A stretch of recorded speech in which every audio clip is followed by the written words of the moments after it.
कक्षा 7 के सभी विद्यार्थियों का मेरे चैनल में स्वागत है।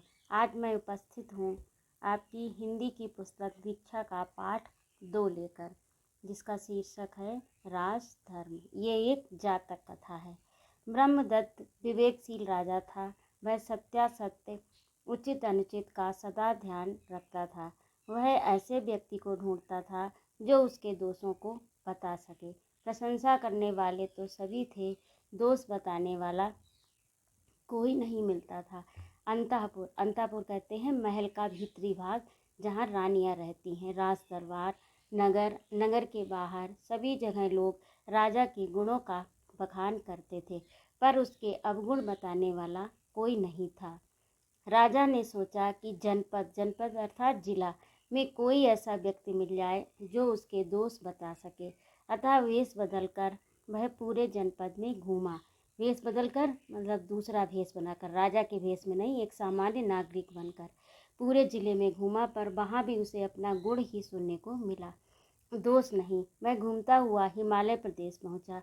घने जंगलों और दुर्गम पर्वतों को पार करता हुआ वह सुरम्य हिमालय प्रदेश के में स्थित बोधिसत्व के आश्रम पर जा पहुंचा। उसने उन्हें श्रद्धापूर्वक प्रणाम किया। बोधिसत्व ने राजा का कुशल क्षेम पूछा, अर्थात उसकी कुशलता पूछी। फिर आश्रम में राजा एक ओर चुपचाप बैठ गया। बोधिसत्व जंगल से पके गोदे लाकर खाते थे।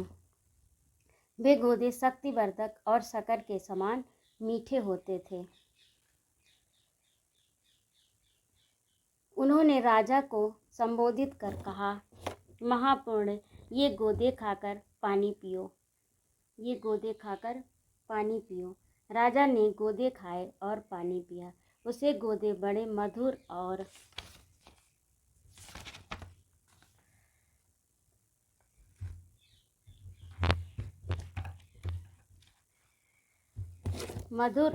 लगे। उसने बोधिसत्व से पूछा, भंते क्या बात है, ये गोदे बड़े मीठे और स्वादिष्ट हैं।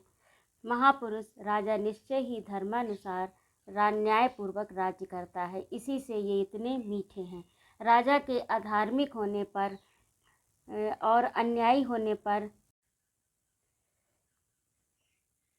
महापुण्य राजा निश्चय ही धर्मानुसार न्यायपूर्वक राज्य करता है, इसी से ये इतने मीठे हैं। राजा के अधार्मिक और अन्यायी होने पर तेल, मधु, शक्कर आदि जंगल के फल फूल सभी कड़वे और स्वादहीन हो जाते हैं। केवल यही नहीं, सारा राष्ट्र ओज रहित हो जाता है,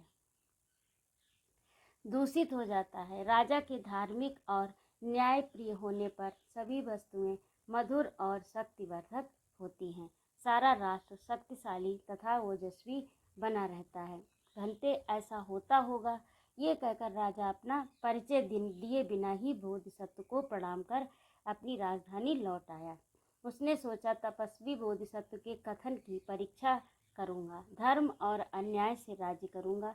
देखूंगा कि बोधिसत्व की बात में कितनी सच्चाई है। राजा ने ऐसा ही किया। कुछ समय बीत जाने पर वह फिर बोधिसत्व के आश्रम में पहुंचा और उन्हें प्रणाम कर एक ओर बैठ गया।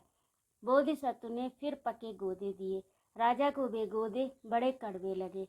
राजा ने गोदे थूक दिए और कहा, भंते, ये बड़े कड़वे हैं।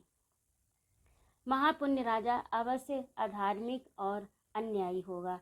राजा के अधार्मिक और अन्यायी होने पर जंगल के फल फूल तथा सभी वस्तुएं नीरस और कड़वी हो जाती हैं, स्वाद रहित हो जाती हैं। यही नहीं, सारा राष्ट्र ओज रहित हो जाता है। ओज का अर्थ होता है कांति रहित हो जाता है, यानी उसमें चमक नहीं रहती। राजा के और जिज्ञासा करने पर बोधिसत्व ने कहा कि गांव के नदी पर गायों के नदी तैरते समय बैल का नेता यदि टेढ़ा हो जाता है, तो नेता के टेढ़े हो जाने के कारण सभी गायें टेढ़ी हो जाती हैं और मार्ग से भटक जाती हैं।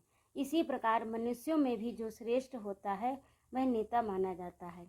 यदि वह टेढ़े मार्ग से जाता है, अधर्म करता है, तो सारी प्रजा कुमार्ग पर चलती है और अधर्म करने लगती है। राजा ही नेता होता है। राजा के धर्म विमुख होने पर सारा राज्य दुख को प्राप्त होता है। गायों के नदी पार करते समय यदि बैल सीधा जाता है तो नेता के सीधे जाने के कारण सभी गायें सीधी रहती हैं और नदी पार कर जाती हैं। इसी प्रकार मनुष्यों में जो श्रेष्ठ माना जाता है वही नेता माना जाता है। यदि ये धर्म का अनुसरण करता है तो शेष प्रजा भी धर्म का मार्ग अपनाती है। राजा के धार्मिक होने पर सारा राष्ट्र सुख को प्राप्त करता है। बोधिसत्व से ये शिक्षा प्राप्त कर राजा ने अपना राजा होना प्रकट किया, अर्थात उसने ये बता दिया कि मैं राजा हूँ। और विनय पूर्वक बोला, भंते, मैंने ही पहले गोदों को मीठा कर फिर कड़वा किया, अब फिर उन्हें मीठा करूँगा और कभी उन्हें कड़वा नहीं होने दूंगा।